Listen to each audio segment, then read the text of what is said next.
Yani most of the time ukikumbuka nguvu ambazo ulizipoteza kwa hao unaowaita wewe ni marafiki zako, mlikuwa mnafanya mambo ya usinifu.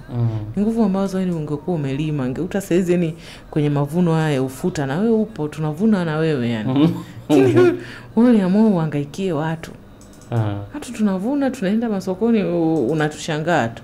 Kwa sababu uliamua kuinvest nguvu zako sehemu ambayo sio.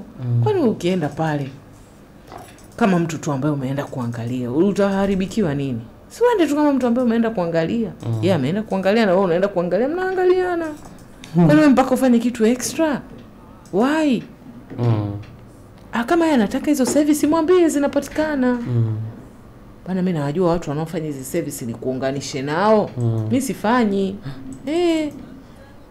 Kumbe nikosea adabu. Hata mimi nikosea adabu. Kwa nini umeniona mimi ni mwanamke wa aina hii? Hata wewe umenikosea. Msikubali.